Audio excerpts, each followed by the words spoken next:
Welcome to the Playtime podcast. Where are you in the world? I'm in Glasgow right now, Okay. in the West End, and the sun is shining for a change. So, yeah, just letting it shine in. And where are you from originally? Originally grew up in Hamilton. Um, then I moved over to Edinburgh when I was 17 to study music, and then moved to Rome for 3 years, then been in Glasgow the last 14. You were in Rome for 3 years. Yeah. Okay. Everyone else went to London, and I think you remember Paul Kirby. He went to New York, I think, for a bit. You went to Korea as well, I think. Yeah.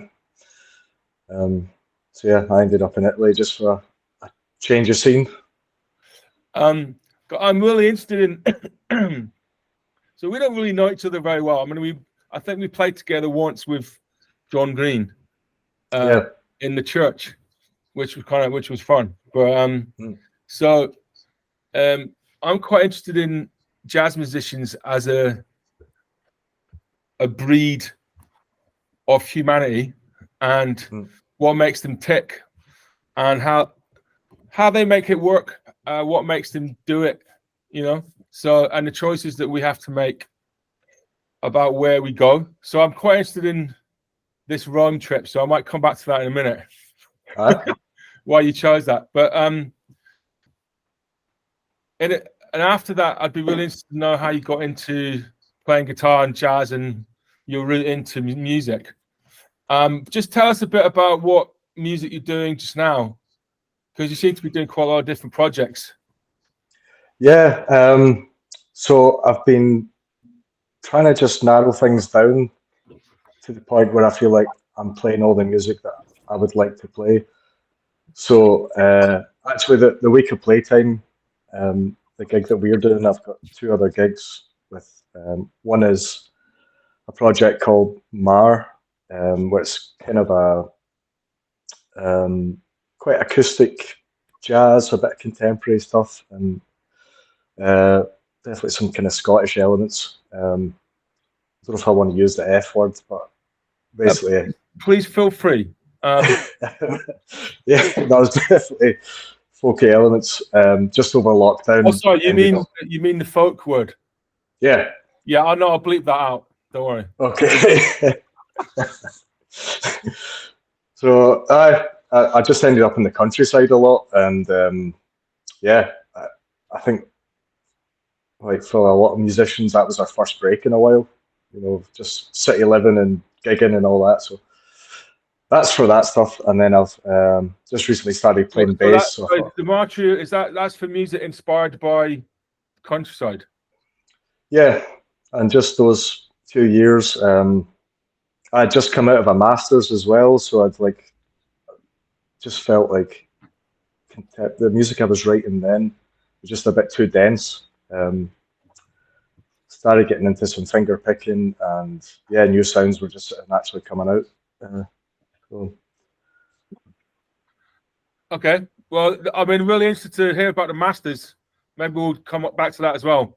I'm writing down furiously here. Right. And what's there's a project you've got, is that a quintet? Is it with Helena and Alan Benzie and that?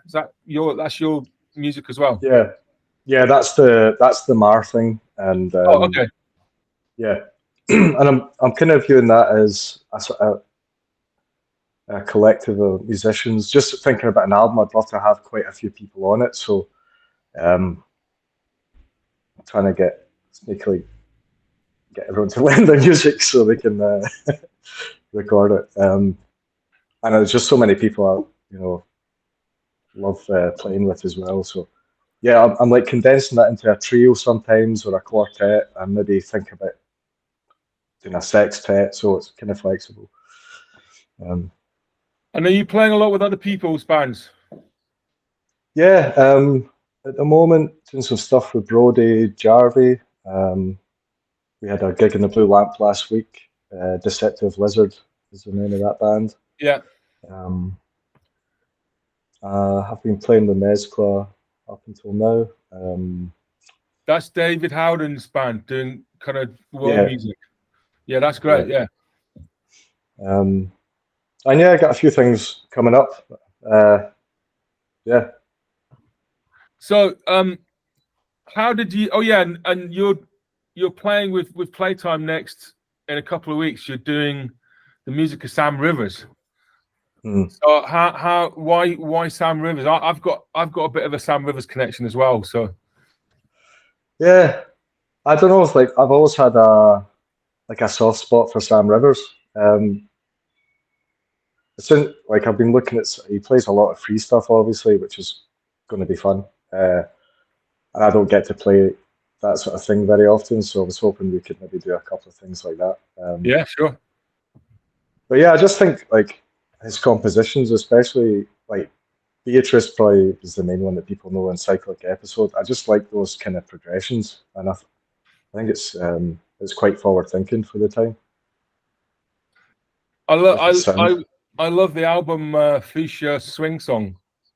Don't know if you know that, with Tony Williams and Ron Carter, and I think it's Jackie Bayard on piano, and it's one of the greatest Tony Williams sort of post Miles. Tony Williams kind of became sort of gothic later on, and sort of bombastic, but amazing. But his early stuff with Miles was amazing, and this was a sort of just a bit after that. And the way he plays swing on it with Ron Carter on that album is just unbelievable.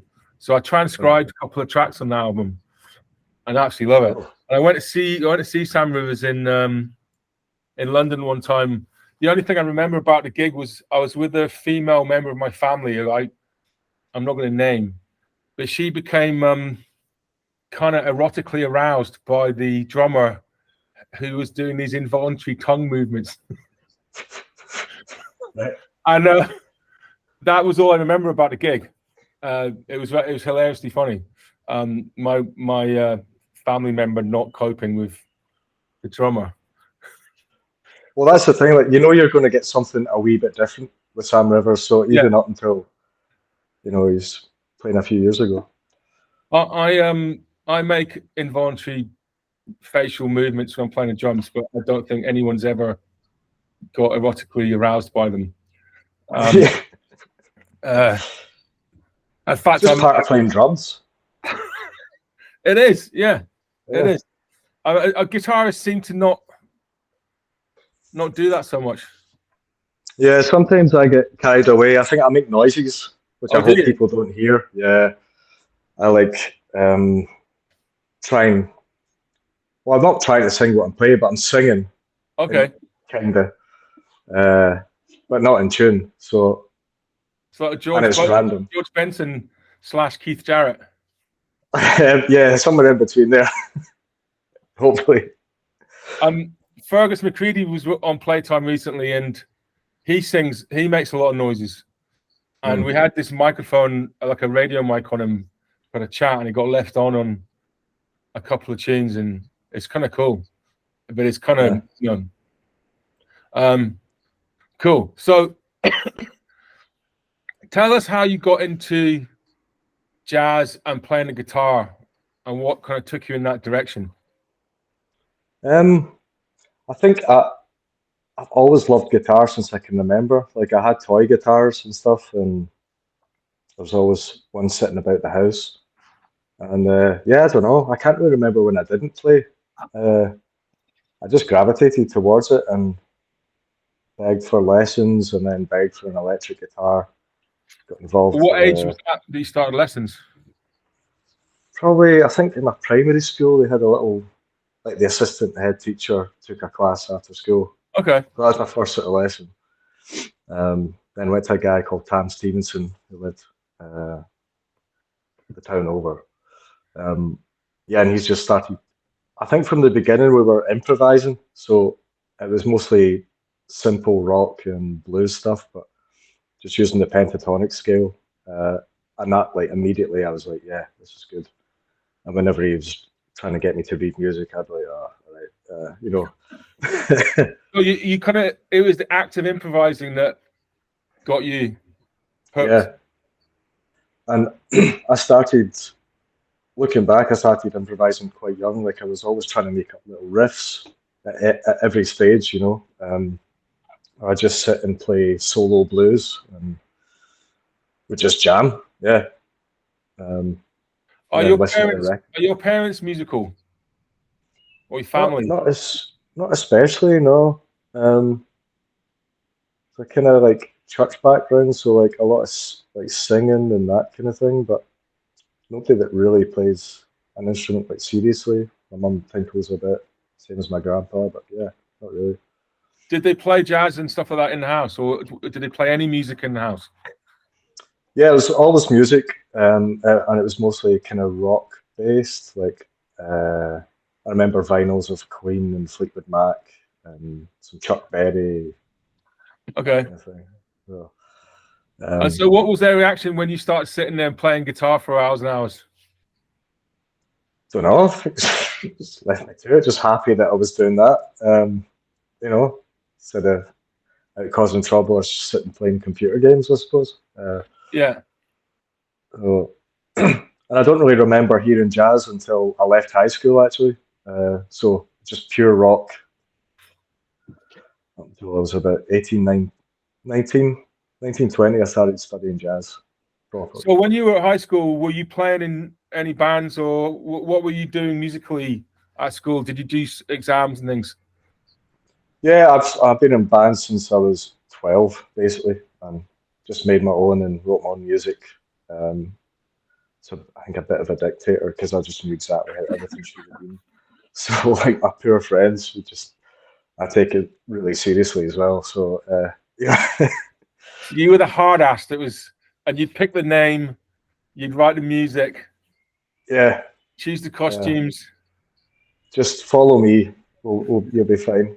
No, but I really just enjoyed the process of like just creating something out of nothing, and yeah, thinking about the band, I suppose, at that point, not just the guitar, like how the whole thing sounds, and okay, yeah.